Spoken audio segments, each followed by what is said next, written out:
अरे हाय रमेश, कैसे हो तुम?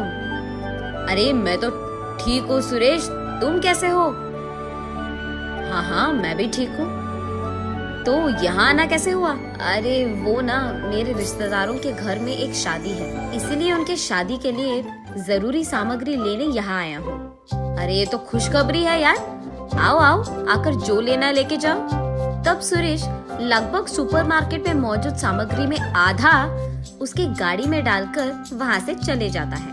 अगले दिन आकर उससे कहता है कि वो पैसे लौटा देगा, और क्योंकि सुरेश रमेश का बचपन के दोस्त था, वो सुरेश की बातों पे यकीन करता है। और इतना ही नहीं, उसे बहुत खुशी होती है। सुरेश उसके दुकान से इतने सारे सामान ले जाता है। अगले दिन रमेश सुरेश का इंतजार करते रहता है दुकान पे, लेकिन बहुत टाइम बीतने के बावजूद वो उसके सुपरमार्केट नहीं आता है। ऐसे एक हफ्ता बीत जाता है, लेकिन फिर भी सुरेश नहीं आता है। इस सब के बाद रमेश फैसला लेता है कि ये बात अब पुलिस को बतानी चाहिए, लेकिन उससे पहले ही पुलिस खुद उसके दुकान आते हैं। आपके दुकान में लिए सामग्री से खाना पकाने के कारण ही एक शादी में बहुत सारे लोग बीमार पड़ गए, और ये कहते हुए सुरेश नामक एक आदमी आप पर कंप्लेंट करा है। गलती सामग्री बेचने के कारण आपको हम गिरफ्तार कर रहे हैं और आपके दुकान को सीज कर रहे हैं। ये कहकर रमेश और उसकी पत्नी अवनी को पुलिस गिरफ्तार कर लेते हैं, और इस कारण राहुल अकेले पड़ जाता है।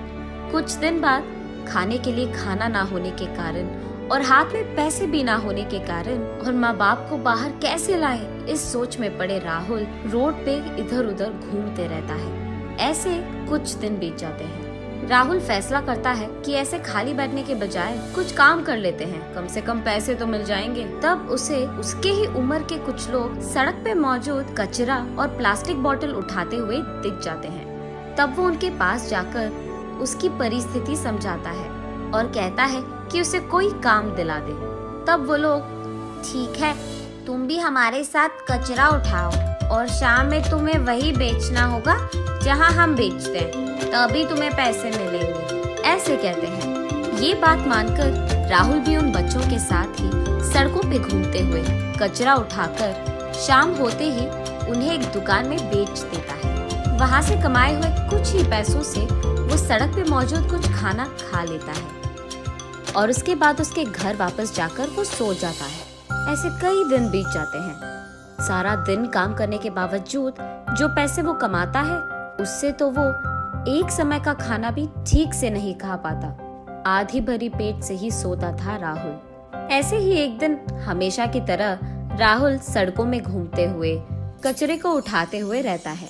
तब उसे सुरेश एक पान शॉप में नजर आता है। उसे कुछ दिन पहले उसके दोस्त से पता चलता है कि वो पान डब्बा सुरेश का ही है। तब राहुल को पूरी बात समझ आती है कि सुरेश उसके पापा के दुकान से सामग्री उठाकर उसका एक खुद का दुकान लगाकर पुलिस को झूठ बोलकर अपने पापा को फंसाया है। तब वो ठान लेता है कि सुरेश को कुछ भी करके सबक सिखाना ही होगा, लेकिन वो इस सोच में पड़ जाता है कि वो सबक कैसे सिखाएगा। ऐसे सोच में पड़े वो सड़कों पे कचरे के लिए ढूंढते ढूंढते एक अमीर वाली गली में चले जाता है। वहाँ उसे कई दिनों से बिना सफाई के एक बड़ा कचरे का ढेर दिखाई देता है। उसे देख वो सोचता है, हाँ, कम से कम आज तो मुझे बहुत कचरा मिलने वाला है। ये कहकर वो उसके काम आने वाली चीजों के लिए ढूंढते रहता है। तब उसे पैक किया हुआ एक बड़ा सा पार्सल दिखाई देता है। उसे फाड़ने के बाद उसे पता चलता है कि इस पैकेट पे तो सारे सच्ची कड़क नोट्स हैं। और बस राहुल की खुशी का तो कोई सीमा नहीं था। वो एक बार उसके आमने सामने छान मार लेता है और कोई नहीं रहता है। तब वो जल्दी जल्दी सारे नोटों को उसके बैग में डाल देता है और उन पैसों को वो उसके घर में संभाल के छुपाता है। उनमें से थोड़ा पैसा वो अपने बैग में डालकर उसके कचरा जमा करने वाले दोस्तों के पास जाकर, अरे सुनो, हमें उस सुरेश को ना पुलिस के हवाले कर देना होगा, पकड़वा देना होगा उसको, और उसके लिए मेरे पास एक उपाय है। मेरा कहा मानकर तुम लोग भी पुलिस के पास ऐसे ही कहो, ठीक है? ये कहकर वो उन सबको जो करना है समझा देता है। सब मान जाते हैं और राहुल के संग सुरेश के दुकान जाते हैं। राहुल के बाकी दोस्त सारे सुरेश को उनकी बातों में मग्न कर देते हैं और ठीक तभी राहुल उसके बैग से वो पैसों के नोटों को निकालकर सुरेश के दुकान में मौजूद पैसों के ड्रॉअर में डाल देता है और उसके बाद वो बाहर आकर पुलिस को फोन करके ऐसे कहता है, साहब हमें कचरे में 10 लाख मिले साहब, हमसे एक दुकानदार ने वो पैसे छीन लिए साहब, ऐसे कंप्लेन करता है। पुलिस के आने के बाद सभी बच्चे एक ही बात पे रहते हैं कि सुरेश ने हमसे जबरदस्ती पैसे छीन लिया है। सुनो, पैसे खींचकर कहाँ छुपाया तूने?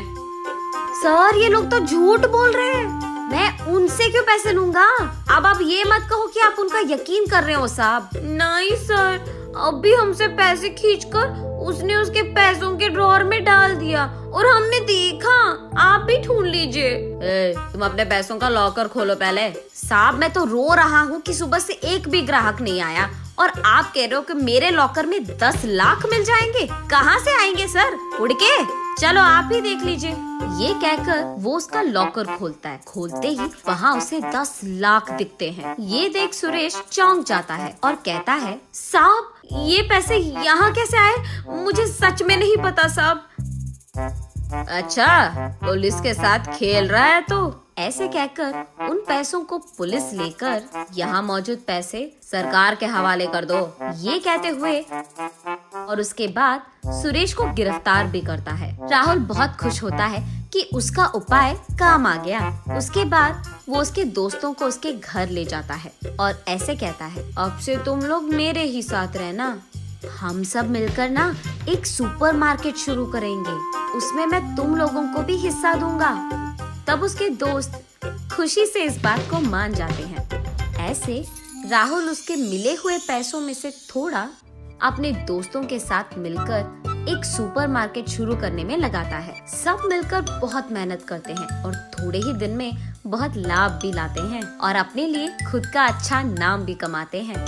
कुछ दिन बाद वो अपने माता पिता को निर्दोष साबित करता है और उनको जेल से बाहर निकलवाता है। राहुल जेल से बाहर आने के बाद रमेश और उसकी पत्नी अवनी अपने बेटे की तेज बुद्धि, होशियारी और अच्छाई को देख बहुत गर्व होते हैं और इसलिए जो भी उसके साथ खड़े थे उनको भी उसके व्यापार में हिस्सा देते हैं और इतना ही नहीं, उन सबको अपना भी लेते हैं और ऐसे सभी खुशी से जीते हैं।